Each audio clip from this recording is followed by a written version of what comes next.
So I'm 7 miles into another morning training run. I thought I'd do a little training update for my attempt to run the Danube from sea to source. It's going to be about 2,000 miles when I'm out there in about 70 days. So what am I doing? Well, at the moment, I've just come back a couple of weeks ago from a little COVID interruption, and that knocked a bit of a hole in my training. It definitely took out a week to 10 days just when I was starting to build some momentum by getting in the gym.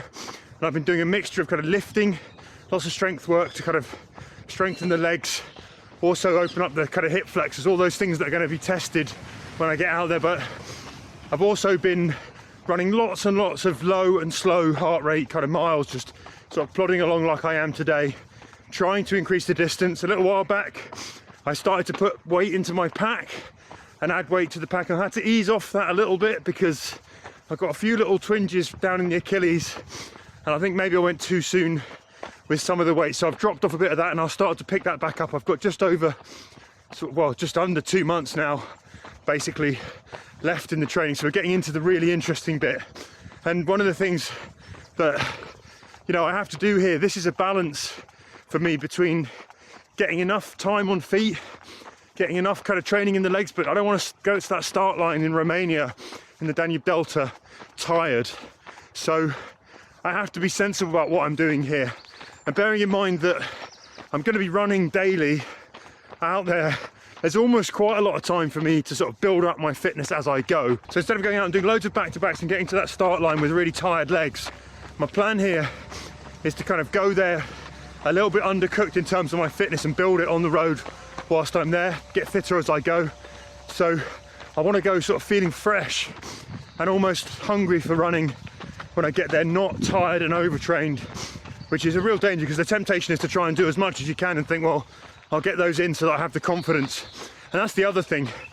One of the big things here actually that I'm doing whilst I'm running these slow miles is also just trying to constantly build sort of the mental strength and think about the mental tools that I'm going to need when I'm out there.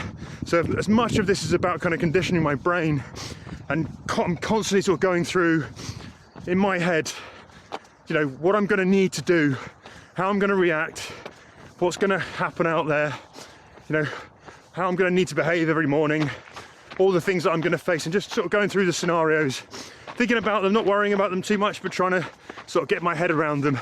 And the other thing I think that's really important is discipline. On the watch I'm training, I'm trying to temptation sometimes. I'm at 132 now because I'm talking to camera, but the temptation is really there to sort of go out and run faster all the time. And when I'm on the river out there, that will be catastrophic if I do it. I have to run within myself every day and not get excited. So trying to build discipline now of getting used to going at those kind of slower miles. We're talking 10, 11 minute miles when I would normally run maybe like a 6 or 7.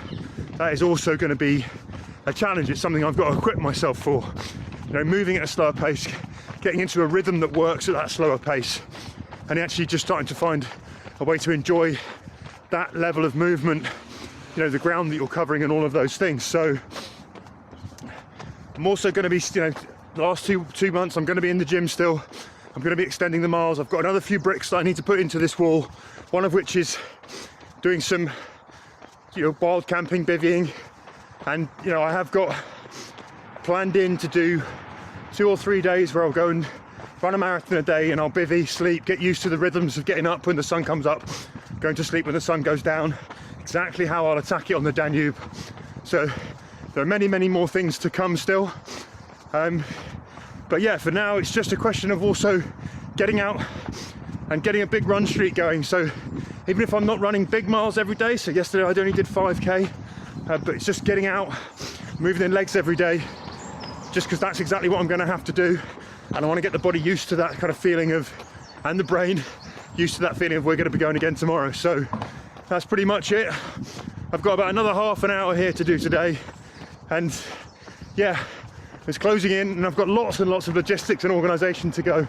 Got lots of campsites starting to come back to me and sort of tell me that they'll put me up whilst I'm out there, which is great, but many more to do. I've got to start finalising my kit as well, so there's a huge amount of organisation to go, but we're getting there. And the good news is, after COVID, I'm back.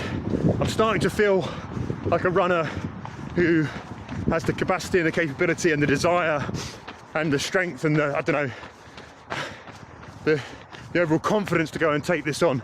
And that's exactly where I want to be when I get out there. I want to be in that mindset. I want to feel like I'm bulletproof in a way, and I'm ready. There will be questions, there will be fears, but I want to get to the start line feeling as much as possible that I've built the resilience. So anyway, I better crack on and do just that.